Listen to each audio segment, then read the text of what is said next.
Hello there, welcome back to Jennie Designs with Paper. Thanks for stopping by my channel today. I'm headed back to my spreadsheet to create a card, so get comfy and let's get crafty. To start with, the brand was Doodlebug. I have one Doodlebug stamp set. It is this stamp and die set called Boys Will Be Boys, but it also said layered stamps, and I don't have layered stamps, but I can make this a layered stamping design. The technique was a card sketch. This is from the Doodlebug Designs blog. I will be using this sketch to create the card. The color palette came from the Sarah Renee Clark Color Cube box number 1. And look at that, there was a picture of a car, so of course we had to go with it. I'm using a red cardstock, and then the inks will be from Simon Says Stamp. And the gray will be from the brads, which happen to be my extra this time. I have a whole bunch of brads, so we're going to start adding brads to some cards. We're going old school here, folks, today. And the theme is birthday. To begin, I wanted to take this red piece of cardstock and put it into my Misty Stamp Positioner. I am using that sticky mat because I'm not anchoring it down in the corner. I'm going to be stamping off a little bit. I'm going to take the tire that is in this stamp set, and I'm going to stamp it to the front of the card in Versamark ink and do some clear embossing powder. I did do a no-no. I started on the edge instead of in the middle. I did overhang it, but really you should start in the middle and work toward the edges because I do have kind of a large gap when I get done, but I'm going to cover it up so it doesn't matter. I did go ahead and treat my cardstock with the Rabbit Hole Designs Anti-Static Powder Tool to keep the embossing powder sticking only to the ink. And I was going to pick this up every time and put embossing powder on it, but Versamark ink stays wet long enough that I could stamp this whole panel and the embossing powder will stick just fine. So here's where I created kind of that spot. And I wasn't trying to make a specific pattern either, which is how come I kind of got stuck. I really should have started in the middle, but no worries. I did get that clear embossing powder on, and it does go on white, but once you heat set it, it fades back to clear, and it kind of gives you that tone-on-tone look with a little bit of raised texture. So it's kind of a perfect way to create a very subtle patterned paper cardstock or patterned cardstock. So once I have this done and all cleaned off, I'm going to go ahead and start stamping our car. Now, originally my plan was to stamp the car on this white piece of paper, trim it down, and cut it into squares like the card sketch indicated. I had a course change, side quest, whatever you want to call it. I am going to go ahead and stamp the car on this piece of white cardstock. And this is where the layered stamping comes into play. I am going to give this car kind of a gradient look by stamping the front of the car in the light blue, the middle of the car in the dark blue, and the end of the car, the back end of the car in green. I am using a slightly damp baby wipe to blur the edge so I don't have any really harsh edges. It kind of worked. The ink is a little bit blotchy when you first stamp it, but like most good inks, it does dry back to a smooth stamp surface.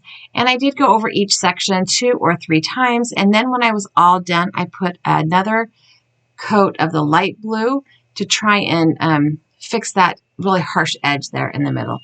And like I said, it kind of worked. But so here is my nod to old school layer stamping before we had all the layering stamps.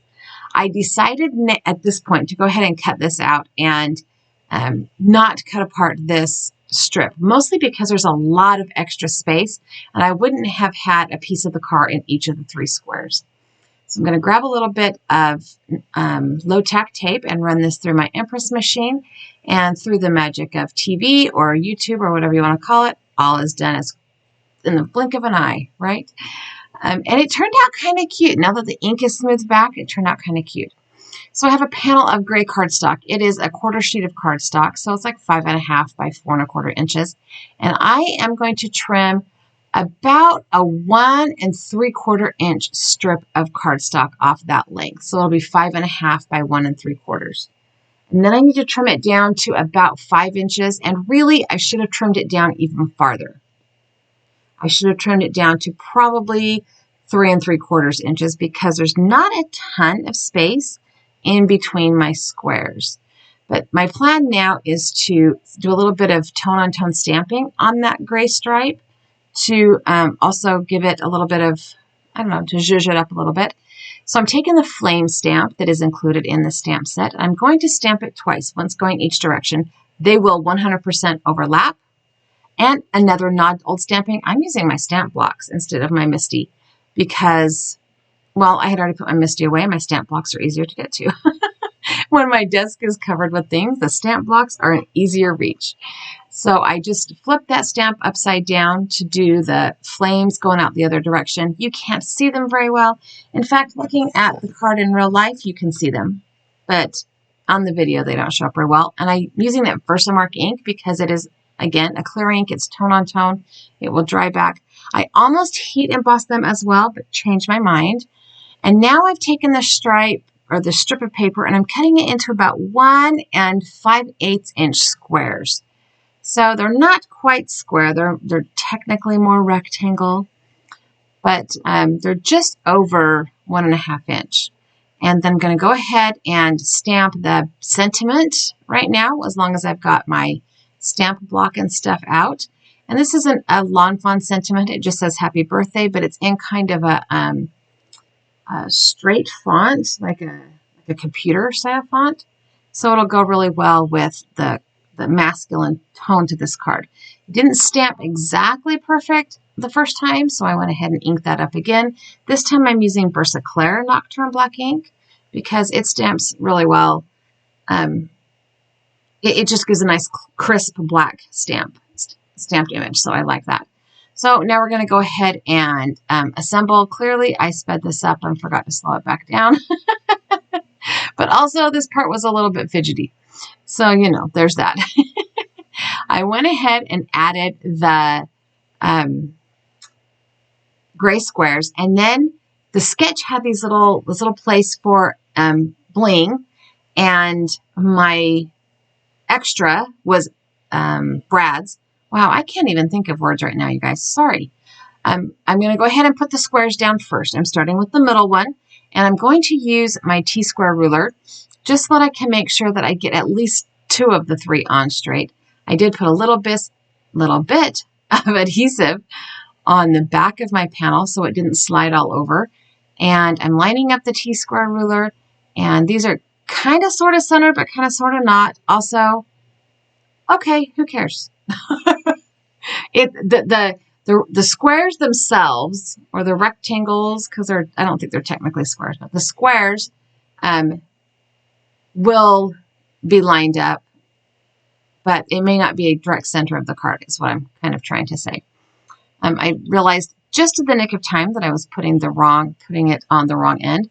And once I had 2 of the 3 on, I felt like I could comfortably eyeball the last one. And no lie, I think it went pretty well. And looking at them now, this is when I realized I should have trimmed this gray piece down even smaller because there's not a ton of gap between those squares, but it's okay. It is what it is. I have my card in place, but it is not adhered yet. I am punching holes in my card with my pokey tool to put the brads in place. So I'm going to go ahead and stick, these are little gray square brads. So I'm going to stick them in a little 3 brad cluster there and trying to get them open without ruining my nail polish, because normally I say tools, not jewels, but really I'm painting my nails a lot. I need to paint them a lot less often. So we're going to say jewels, not tools today. Because of the backs of the prongs, I'm going to have to put this card panel up on foam tape. So I grabbed my giant roll of foam tape from Altenew and I put a whole bunch on the back, like 4 or maybe even 5 rows of foam tape. And then I removed the release paper. And at the last possible minute here, I went ahead and added some liquid glue on top of that foam tape to give me a little bit of ability to move it around. And it's a good thing because I needed to have a minute. I needed to have a minute where I could slide this card panel onto the front of the card base and get it lined up properly, because it was because of all the foam tape, it was trying to stick. As soon as I dropped it down, it was trying to stick. And my card base is sliding all over my work surface. I'm like, not even sure what's going on today. It was just a lot. It was just a lot. But once I got that down and finagled into place and visually centered, at least, I can go ahead and add the car. I did put foam tape on the back of it as well, just because. And I put a whole bunch of little tiny pieces of foam tape, which I will not make you watch the entirety of that because, again, that was a lot. And it's not the most exciting thing to watch. But when I got foam tape all over the car, I went ahead and removed all of those adhesive pieces, and I can center this right there in the middle of those gray squares where the flames overlap, and all that's left now is the sentiment. So I am going to, oh, I lied. I decided this car needed a little bit of shimmer because all cars are shimmery, or should be. So I grabbed my Wink of Stella pen, and I think this Wink of Stella pen is empty. It did not really put out a lot of glimmer, but it did make it kind of shiny, like a low shine top coat nail polish. No, not super shiny, but shiny enough. I do have another Wink of Stella pen. I could have pulled it out of my drawer, but I didn't. So once I have a nice layer, in real life there is a little bit of glitter, but mostly it just adds kind of a shine, and it also helps blend that gradient together between the blues just a little bit. The glitter kind of helps blend that a little bit. It's a little bit less harsh in real life now that everything's dry. So I took this sentiment banner. I put a fishtail on one end because that's what I saw in the card sketch.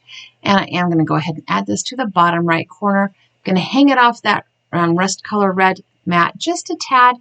And that's the whole card. Thanks for hanging out with me today. I hope you enjoyed watching me put this card together. I am loving this idea of the spreadsheet and the random number generator. I have added a couple of other videos here I think you will like. I also have that subscribe button. If you have not subscribed to my channel, I would love it if you did. Leave me a comment down below. I'd love to hear your thoughts on this card. Give me a thumbs up if you like the video, and have a really fabulous day.